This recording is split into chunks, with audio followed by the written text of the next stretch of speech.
Hello everybody and welcome back to Big Dan's channel. I am, of course, as always, Big Dan, and today I'm doing my annual cinema ranked list, of course being for 2025 since it's now the end of the year. So this is going to go the same as the previous 2 years when I've done it, being obviously, of course, 2023 and 2024.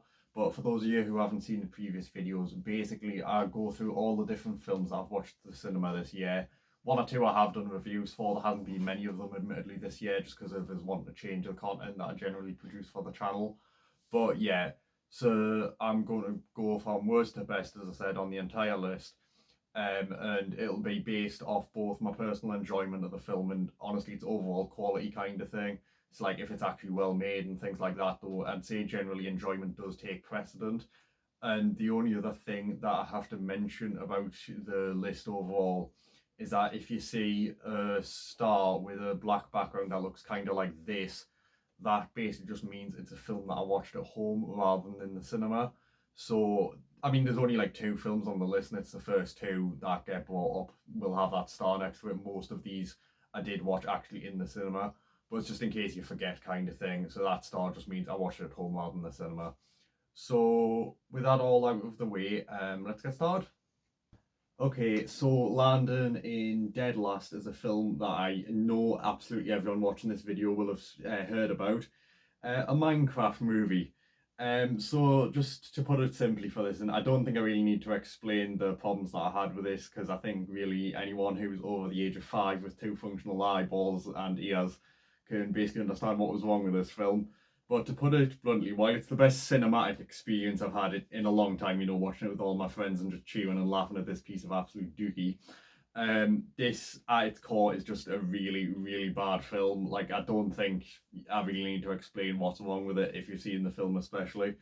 Performances are average. There's nothing really wrong with them, but they're just like mediocre. There's not really anything notable about them particularly. The visuals are as dreadful as the trailer shows. They made absolutely no changes whatsoever, and they just look terrible, and not even in like a funny bad way really. And it does miss a lot of key characters, like minor spoiler, but and the Ender Dragon never shows up, and it had us thinking the entire time, how can you make a Minecraft film without the Ender Dragon in it? It's like the main antagonist in the entire game series. Though I can say, in the film's defense, there is a techno blade on her, and it just shows that this isn't like corporate sludge. Because I mean, if it was corporate, then that wouldn't be included in here.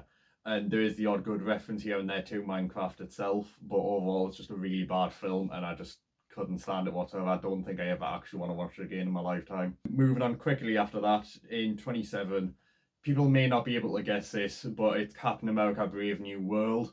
In all honesty, this just doesn't do Anthony Mackie's character justice whatsoever as the Falcon. It had a really high potential to be a good solo outing, and it just didn't work for us, frankly. It felt like it was directed by Darman. I don't know, it was just really boring. And the visuals are just average at best. Like, there's not particularly bad ones, but they're just like meh, and that's about it, really.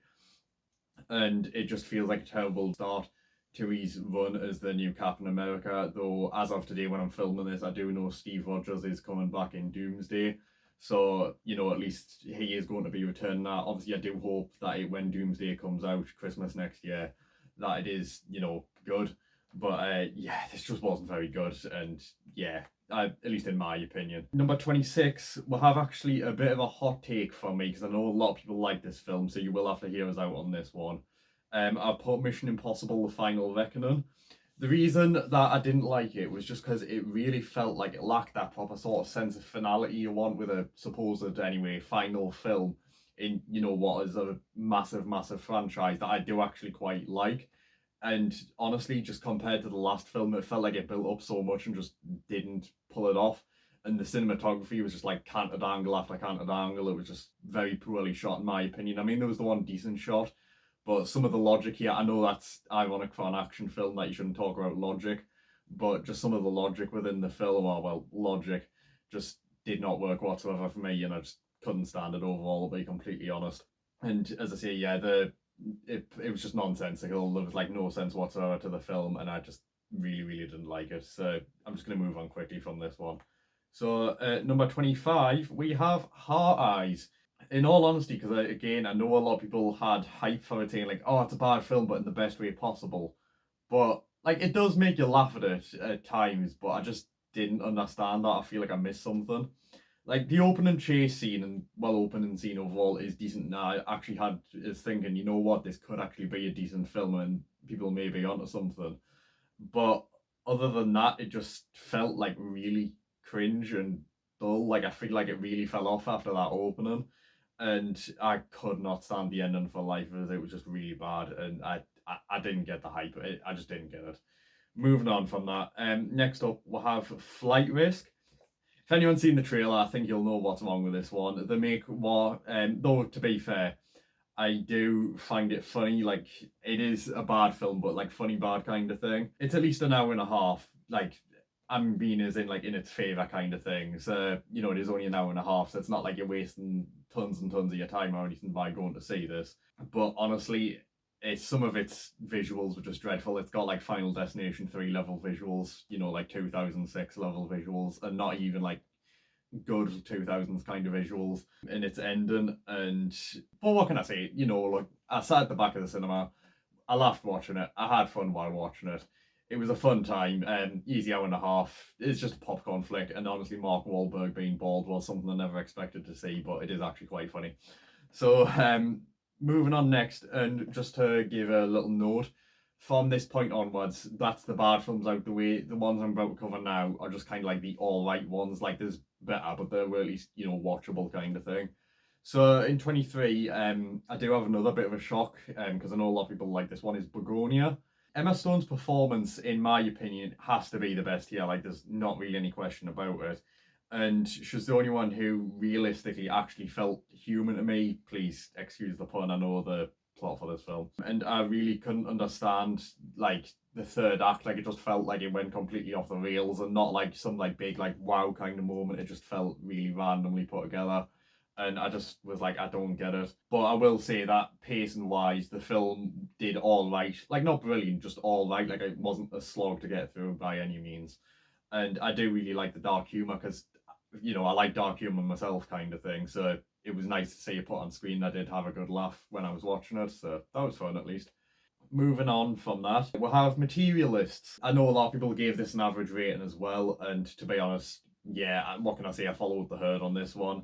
It just kind of screamed, when you watch a film that's just like really missed potential kind of thing, and it just feels like, oh, they could have done this, they could have done that with it, and it's just annoying that they didn't do it. That's basically the summary I have for this film. It just felt like something that could have been 4.5 star easy, and it just landed in at like 2.5, 5 out of 10 average. Performances wise, as well, considering it's Dakota Johnson, Chris Evans, and Pedro Pascal, it just like knowing the caliber that can work to and everything. Maybe it was more of a script thing, but I just felt like the performances were very mediocre, which honestly, normally I wouldn't make that as a like pull down thing from the overall range, but knowing how well they can act and everything, it just didn't work. Well, excusing, Madam Web. Yeah, it just felt very underwhelming and average in that respect.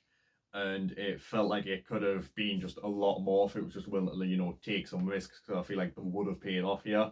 So just moving on from that, we'll have another, I don't want to say romance film, that's not the right word, but like another film that was meant to be kind of comedic. A Big Bold Beautiful Journey, which some of you might have heard of, some might not. It was somewhat niche, I'd say. On the one hand, it does have some genuinely heartfelt scenes that I could really appreciate, and a few moments that actually had us like, you know what, I can really appreciate what they did there, and that is actually some good cinema.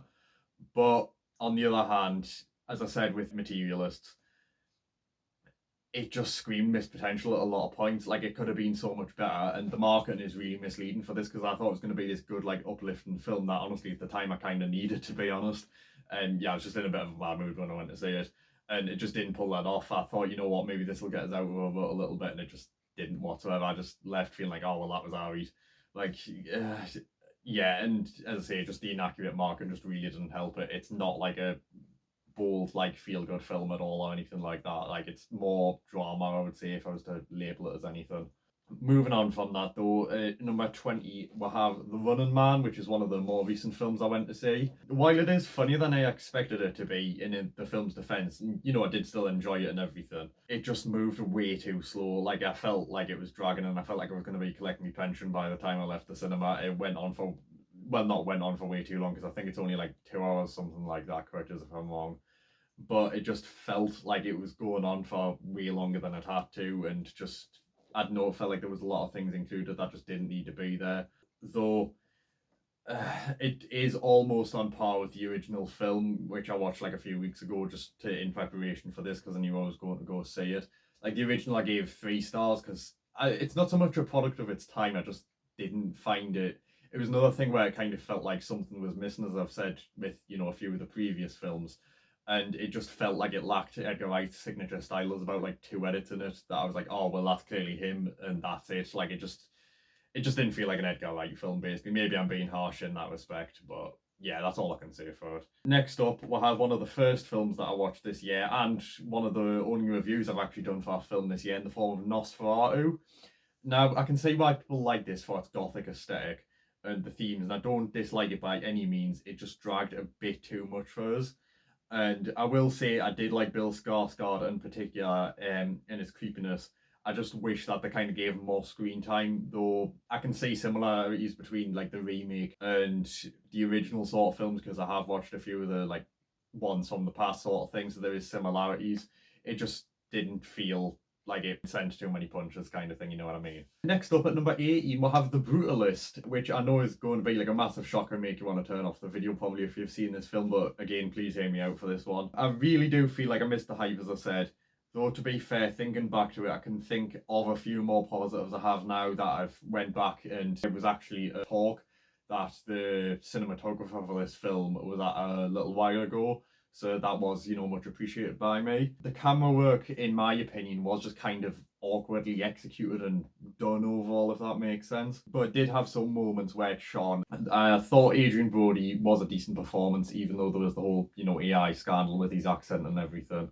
To be fair, the architecture scenes were pretty solid for us. Like I did actually like the architecture scenes. It's just that there wasn't that many of them. Like I know that wasn't meant to be the main focus, but at the same time, when that's the thing I like most, I want to see more of it. You know what I mean? But yeah, again, maybe I'm being harsh here or overly harsh, but I just can't stand the fact they used the eye for this film, so I just want to get it over with. Next up, though, a film that I thought was alright as well is a Good Boy. One, it's like a little bit of a indie film, I'd say, though not like a proper indie film. Even though the story and pacing, in my opinion, were just pretty average, to be honest, like not special, but not particularly bad at the same time. And as well as some of the dialogue, like the dialogue was a little bit chat GPT, but at the same time, like it wasn't horrendous and there was bits, you could tell it was still written by a human. It was a neat little experimental horror film, like it was an hour long, even, and taking that into account, though, it did feel like it went on for a lot longer than an hour. And honestly, I don't know if I mean that in a good or a bad way. Like, it felt like it was a lot longer than it actually was. Well, it was an hour 10, sorry, but same thing. And yeah, I just really like indie. What can I say? It's a dog in a film. That's got the main character. I just like it, you know what I mean? Simple as. In number 16, we'll have Weapons, another little horror film. Again, I know this is sounding like a broken record for me at this point, but again, I just didn't fully get the hype for this film. I did still enjoy it and everything, like, don't get us wrong, it's not bad by any means, but it just kind of felt a little bit like this year's equivalent of Longlegs, I think it was, which, again, I did enjoy. And I think I gave Longlegs 3.5 stars, if I recall. It's just, I don't know, I feel like I missed, like, what everyone was screaming about and raving about with this one. It was just the structure of it was the big downfall. Like, it felt like rather than just cutting between loads of different like chapters and whatnot, with it coming together at the end, which it does pull off fairly well, I will say, but it just felt like it was a bit too distracted because of that. And honestly, the editing, as I say, yeah, it just broke up the story a lot. But I will say, like, the ending is actually really good and had us like, oh, so that's how it happened. You know what I mean? And the performances, there's no wrong with them, and there is some, recognizable faces like Josh Brolin in particular and Benedict Wong. I do think they give good performances. It just wasn't fully my thing. So that's all I've really got to say for it. At number 15, I have Mickey 17, another film that, well, again, sounded like a broken record. I thought it was just all right and didn't get the hype for. I feel like I missed something with it, as I say. Like, it's not a bad film by any means, but the ending just felt a little bit peculiar. Like, I don't know, it just felt really out of place for me. Though it did have some nice dark humour that I could enjoy and all that sort of thing. And it wasn't bad by any means. And I do like Robert Pattinson in this. It's just, I don't know, just maybe I was expecting something different when in with wrong expectations. It could just be a me problem, I'll admit it. But yeah, that's all I've really got to say. Number 14, and before we go on, this is like the decent upwards kind of films that I have to talk about. So that's out of average. This is now the like better films for the year. Like these are 3.5 and upwards, basically. So number 14, we'll have A Real Pain. This was my very first film of the year. This was before Nosferatu. I did like it as a decent start of the year. Like, it was a nice little January release, even if I did struggle a lot with, because it was very tonally inconsistent. Like, it changed from humorous to serious, like, way too quick, and not in like some, seamless, like, oh, I like how they've, shifted it like well there. It's more like a why. You know what I mean? Like, I don't know, I just didn't fully get it, and it just didn't fully work. Though I do like Jesse Eisenberg and Kieran Culkin within this film. I thought they were giving out some really good performances. And the concentration camp scene in this, you'll know when you see it if you have watched the film or are going to. It does hit particularly hard, if I'm going to be honest. It was probably the best scene of the film. And when the humour is done right, when it's like not just this choppy changey kind of feel, it is actually decent, and I did enjoy some of it. And I have to admit, some of the jokes I feel kind of childish for laughing at, but yeah, what can I say? I enjoyed it enough. So, at number 13, we'll have We Live in Time, one of the other first films I think that came out this year. It's not as good as everyone said, in my opinion.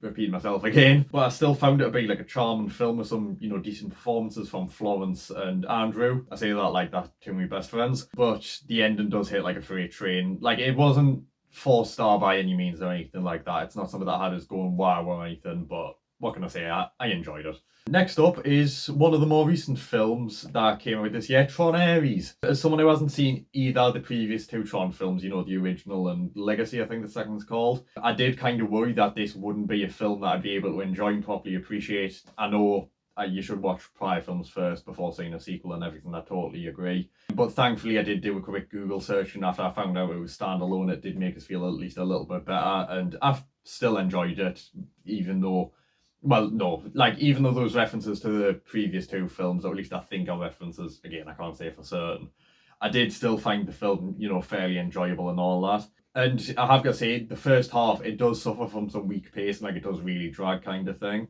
And there are a few lines that are a bit cringe that made us physically like grimace involuntarily in my face while I was sat in the chair. And I do think the commentary that it does on, AI overall is at least all right kind of thing. And Nine Inch Nails, as you expect, do a, decent banging soundtrack. Though I will say Jared Leto does always look AI generated. Like, I don't know, just while I was watching I was thinking, if there was someone who looks like he was made by AI on God's green earth, it's probably going to be him. But yeah, what can I say? Had a fun time with it. That's really all there is to say.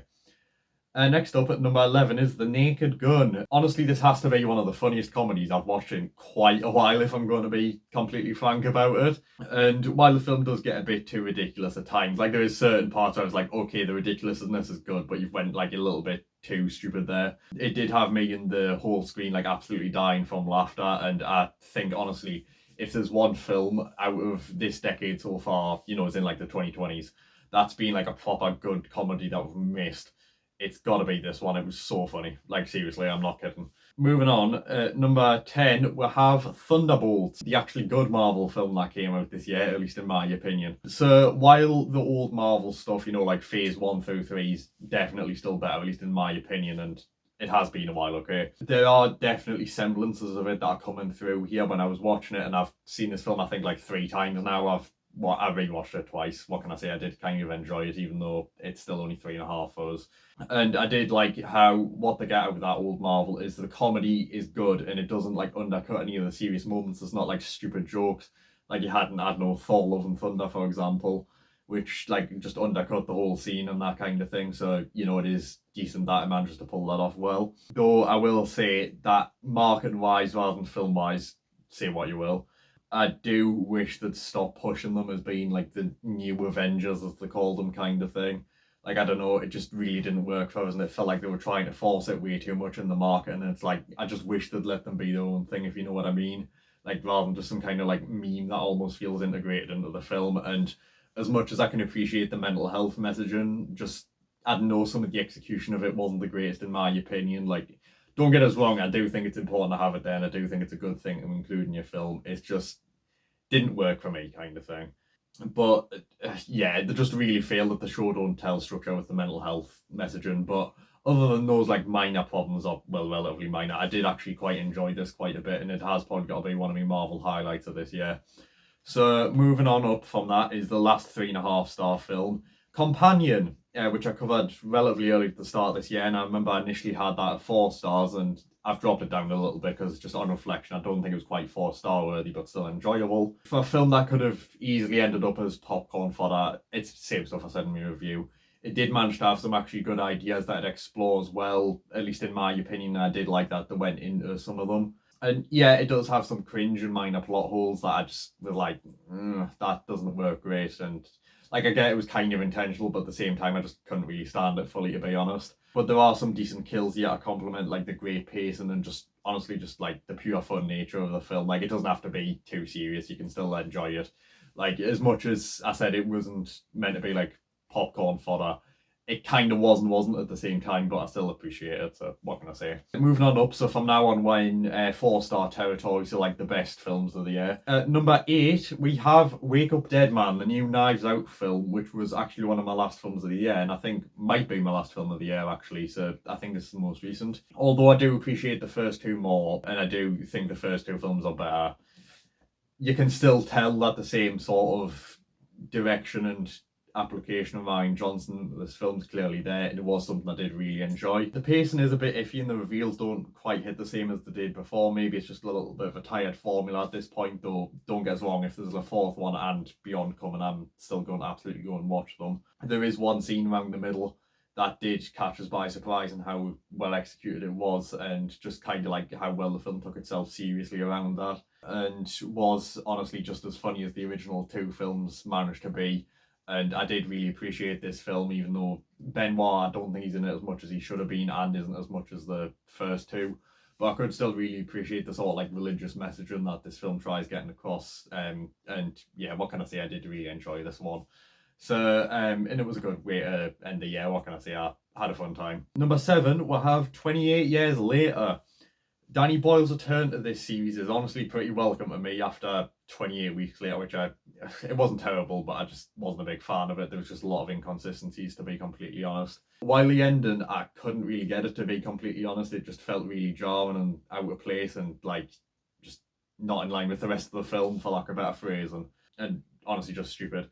I did like the Northeast representation it has on screen. Rain, one of my friends, were constantly just pointing at the screen whenever we saw a landmark that we recognised, like the Wojak meme. And what can I say? I liked the performances from Aaron Taylor-Johnson, Jodie Comer, and Ralph Fiennes. It was genuinely a banger, and what can I say? I'm looking forward to part 2. Next up, we'll have another big film of the year, The Long Walk. The only problems with the film are the characters, bar David Johnson in this, because if I'm going to be completely honest, I don't think that the most memorable.